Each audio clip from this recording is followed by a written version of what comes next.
Les relations étaient plus que tendues entre Jacques Desange et son fils Benjamin.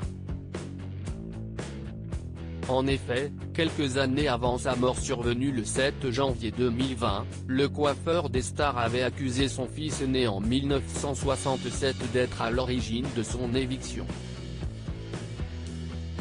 Depuis les années 60, Jacques Desange avait réussi à bâtir un empire autour de la coiffure mais s'en est finalement écarté.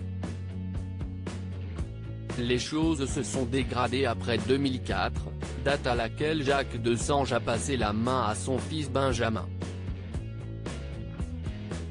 Dans son ouvrage intitulé Le complot paru en 2011, le coiffeur racontait notamment comment son fils aurait tout mis en place pour le mettre à la porte, avec l'appui d'Olivier Millet, le dirigeant de Ophi Private Equity Capital, l'entreprise pour laquelle Jacques Desange avait cédé 65% de ses parts en 2008. En 2010, une violente dispute avait éclaté dans les locaux de l'entreprise et Jacques Desange, qui gardait un pied dans le business, avait été empêché de siéger au conseil d'administration. De plus, l'accès à son bureau lui avait été interdit, le poussant ainsi à la démission, comme l'explique Le Figaro. Benjamin Desange placé en témoin assisté très en colère contre son fils Benjamin, Jacques Desange avait écrit en préambule de son livre « Benjamin a voulu m'enterrer vivant ».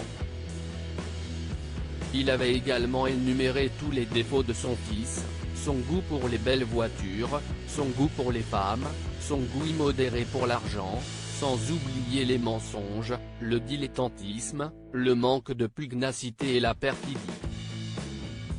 À la suite de tous ces événements, une longue bataille judiciaire et médiatique avait alors été engagée entre Jacques et Benjamin Desange.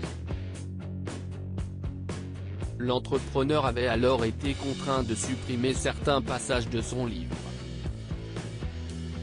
À noter que depuis la mort de son père, Benjamin Desange est toujours gérant de la société Desange.